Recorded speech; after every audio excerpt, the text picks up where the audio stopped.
Bread and butter dairy, Onyx. Have you been in here before? On here, I think, yeah. Guys, be careful. These are attack cows. Yeah.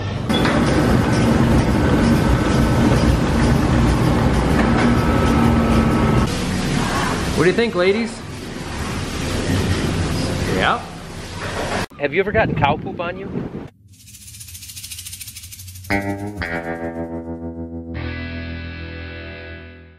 It's all very unscripted. I don't have a plan here. I love it. All right, Jack and Ben, come over here and explain where we are. What's going on? Yeah, come stand by Dad. All right, we're at Bread and Butter Dairy. Correct. With the Sabolic family. This is Greg Sabolic. You may recognize him or his voice from the Off the Husk podcast. We did a very popular episode. We talked about dairy farming. That was a blast. This is the farm right blast. here. Yeah. It was a blast, yeah. We burned up a lot of beer. We did our best to support the grain industry. That's right. Say, yeah. So today you're supporting the grain industry by feeding your own grain to your cows here. Yep, converting it into the nature's #1 best protein source, calcium, all the 12 essential goodness things that you read about. Milk, ice cream, cheese, butter, whatever your favorite dairy product is. I eat cheese and ice cream almost every day. Thank you. To support you. It's not a selfish thing. Well, it's to support you. It can be selfish too. This is the farm I grew up on. My father purchased this in 1968. Started with 36 cows, and through time, and I bought him out. We partnered with my brother. We're currently at 500 Holstein cows. That's very important for those of you watching. You milk 500 head a We day. have 500 adults, so that's milking and dry cows. And we can get into the dry period a little bit more later, but basically 500 adult girls on this farm. Yep. And we do that twice a day. We just went through an expansion this summer, so we're kind of toying with 3 times a day. Our parlor might have the room for it, but we're kind of walking before we run, dotting all our I's and crossing our T's, and just learning, you know, what's best for us and our management style right now. Yep. Hang on, my arm's getting tired. All right, we're back. All right, left-handed. It's gonna be a little shakier. Yeah. Yep. So these two guys, Jack and Ben, they are my 2 sons. They're twins, not identical. We get that asked all the time. They're actually in the same grade with Zach's boy, Onyx. He's over there still feeding the cows. Disturbing the ladies. Checking out which his favorite one is. Yep. And so Zach and I have known each other for years, and I'm really appreciative he's given us this opportunity to kind of promote dairy. Well, thank you guys for inviting us out here. On this mid-sized Minnesota. What is the weather on the way over? 4 below? 4 below, and that's without the 65-mile-per-hour winds blowing fresh snow across. The actual temp, people, not wind chill. Fahrenheit. Yeah. And I think we're going to get down to 19 below tonight. Well, I do want to cut out early and get work on my tan a little bit. As cold as it is, do dairy farmers not take snow days? I mean, I assume the cows get the day off. So then what do you guys do? You know, that's a really interesting principle, but no. 365, 24/7, you're on it, and it's on you. And to that, you know, everyone in this industry, if you're not loving it, you're not in it, because it can be very challenging at times. And if you don't have an extreme passion for it, I think you're gonna maybe exit and find a easier source out there. Probably just become a grain farmer. Well, you know, we're all thinking it. No. Tell me what these ladies are eating. So these ladies are eating a wonderfully nutritious diet. It's primarily corn silage, which is the whole corn plant processed at about 65% moisture. We take it and chop it all up, pack it in a pile, pack all the air out of it, cover it, let it ferment, which makes corn silage. That's the largest portion of their diet. There's some alfalfa hay in there, dry alfalfa hay. There's some chopped up straw, wheat straw. There's some ground corn, which is basically, it look like a flour to the normal person.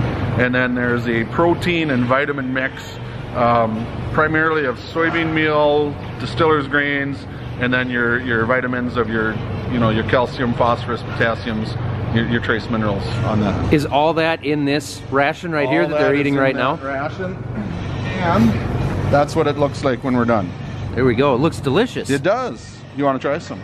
Boys, come give us a taste test. Onyx, try it out. Yep. Oh, you will never believe how good it is. We could put some milk on it. We could.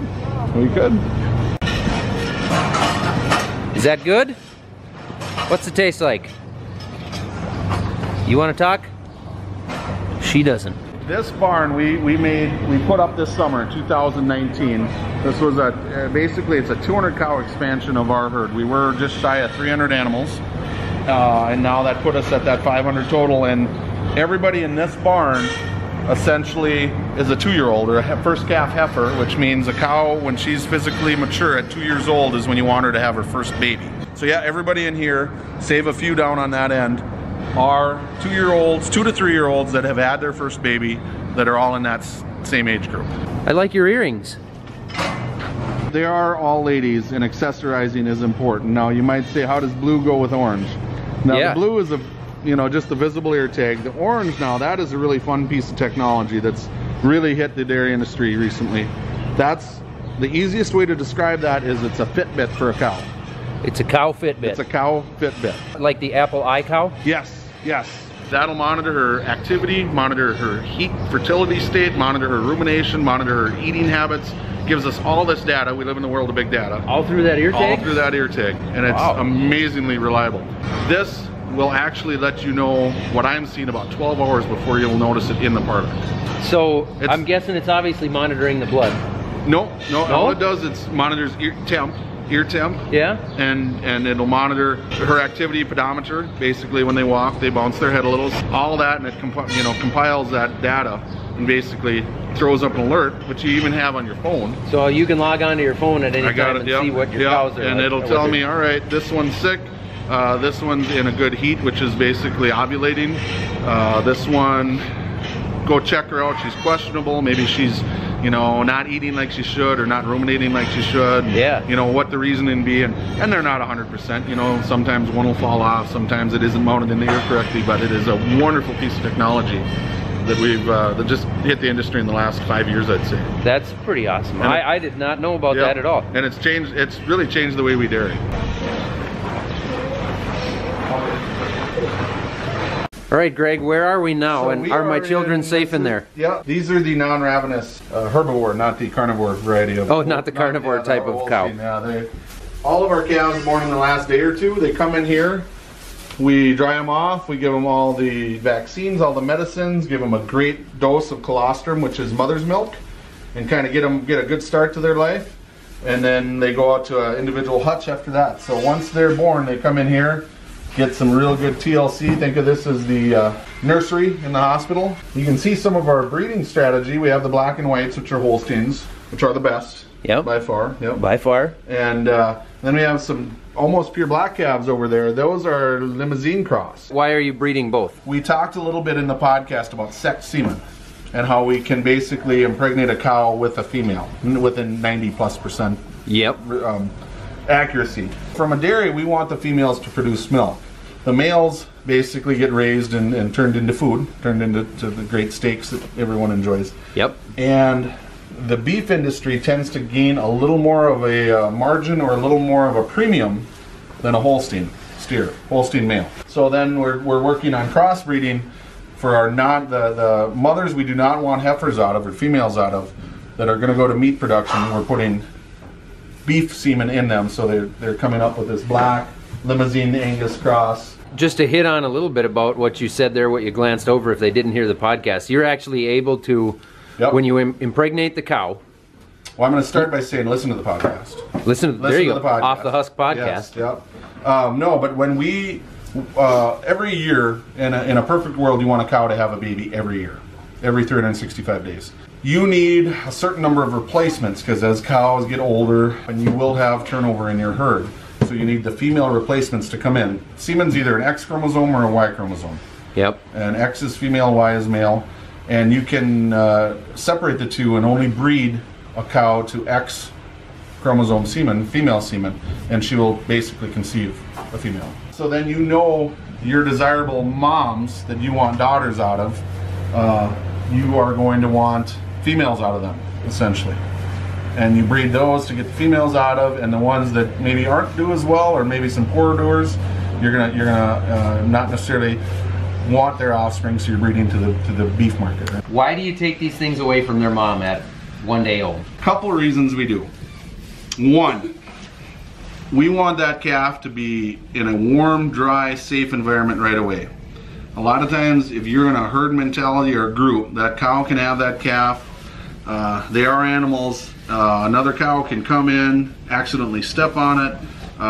There's some social dominance issues that they might not like having a newborn in there with them. I mean, they don't have the brain capacity that you and I do. Some might argue that, but anyway, that doesn't say a whole lot. That's the jury's out. But then we want to take them and we want to put them in a nice, temperature-controlled, clean environment. Give them some vaccinations. Give them some colostrum. Give them a belly full of warm mother's milk with full of nutrients, full of passive immunity of that, to get that calf as much the highest immune system strength right away, so she or he can fight anything that comes at them. Want to give them a vaccine, and we dip their navels with iodine. That's the umbilical cord. That's a nice disinfectant for that area.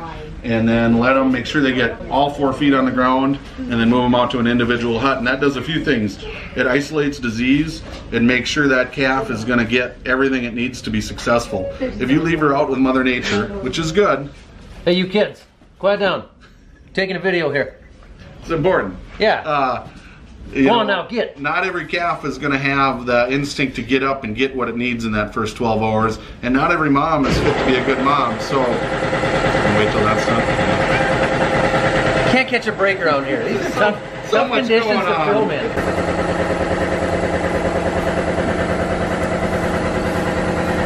Your air compressor's off now. All right, we can talk again. As inhumane as it sounds, it's the absolute best thing for the health of the calf and the well-being of the calf. We truly feel that that calf is going to have a much better start at life.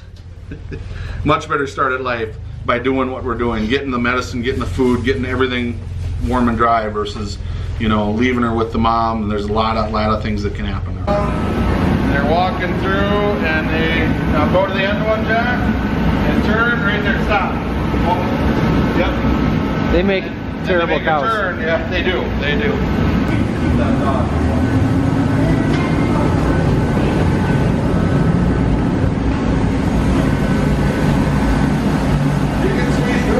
Do it. Here, let's go.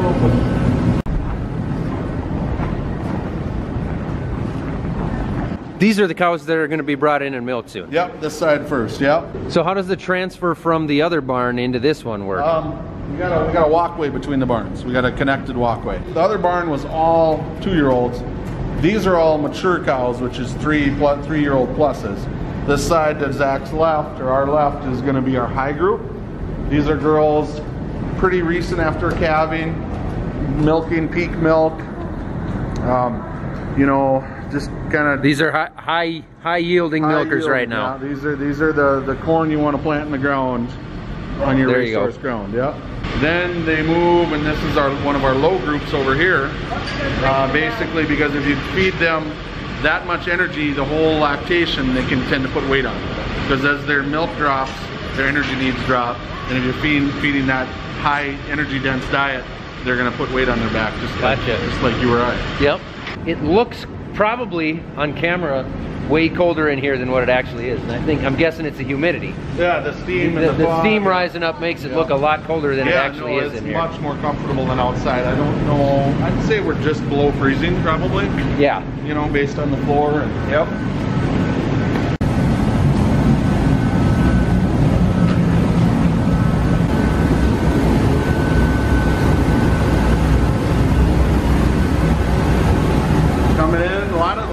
Look forward to getting milk. They're pretty excited because as their udders get full of milk, it's kind of like you and I. 3 beers in, Zach. About 3 beers in. You know, you got some pressure built up there. So they come here for some pressure relief. They do. Not for the beer. Stimulating and preparing the udders. So what you do is you make sure there's no debris on the teats, and then you dip with an iodine, basically a disinfectant.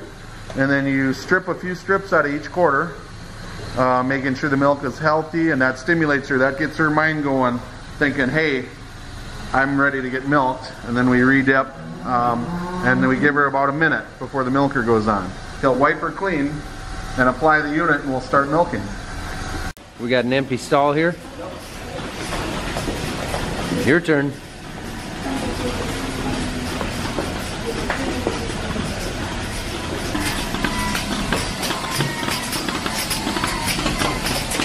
That one gonna work, that gate? So what's the biggest cow you have? So I think on this farm we probably have a couple 1,900, 2,000 pounders. Couple 2,000 Yeah, pounders? maybe 21. That's getting to be a really big cow. And how many pounds of milk per day does each cow produce? The Minnesota average is going to be, I think, in the low to mid 70s. You know, with so that in gallons wise, for most people, it's going to be about 9 gallons. It's probably about 8 to 9 gallons is the average Holstein. One cow Per day. Yep. Wow. Yep. Turn that heater back on down.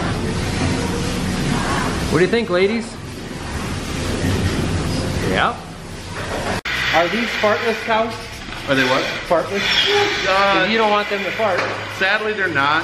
However, in the last 60 years, the dairy industry in the United States has about half the cows. Half the amount of cows. So half the cow farts, half the cow burps, but we're producing about 3 times as much milk. So we've gotten that much more efficient, reduced our carbon footprint, reduced greenhouse gases that much. So we are doing all we can. So we don't have completely fartless cows. We do not yet. But we're getting closer. We're getting closer.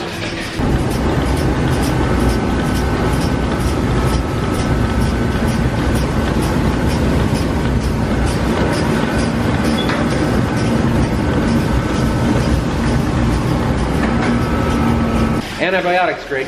Yeah. Is that really what you're harvesting here? No. Antibiotics and hormones? That's a good question. Not in this group, at least. Not in this That's group. the next group. Oh, after you leave, that's the But it gets put in group. the same tank. Absolutely. And Yeah. mixed up, and we try to sneak it under the radar. No. Sure. In all seriousness, antibiotics are used so sparingly anymore because of antibiotic resistance.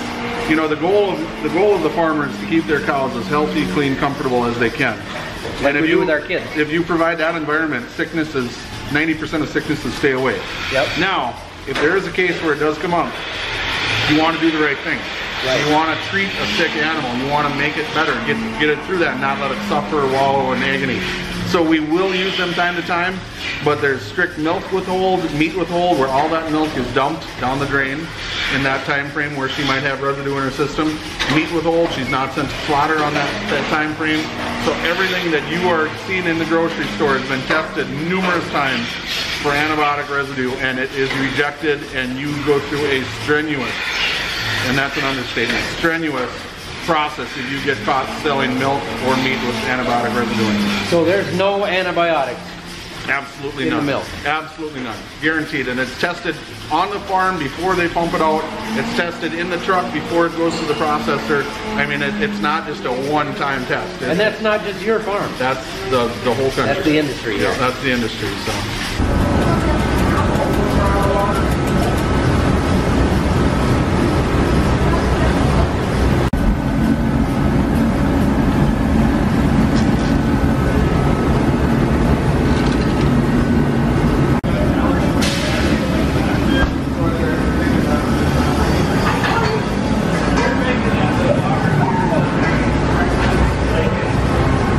This group of ladies is done. You did very well. First time?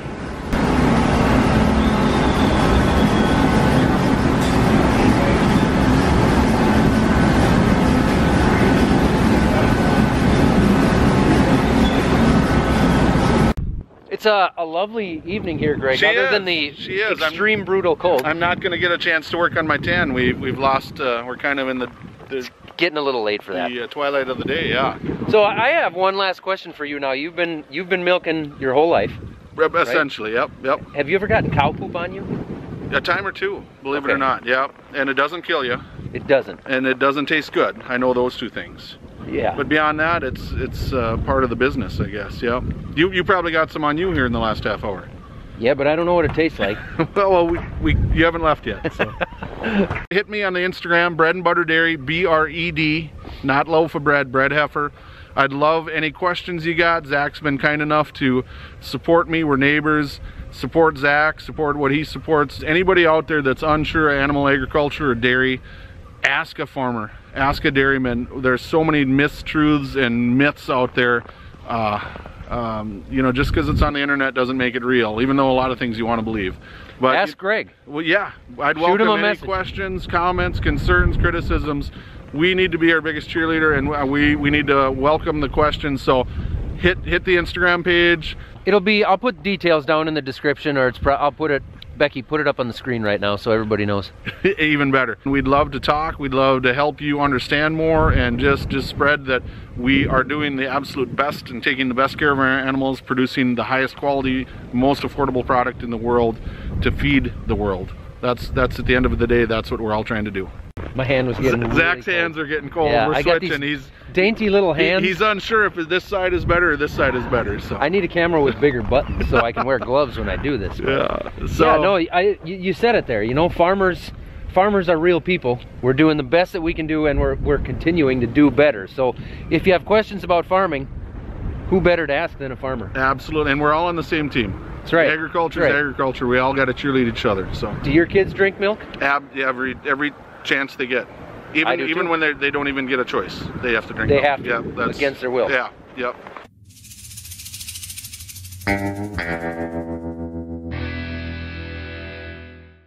Better edit this.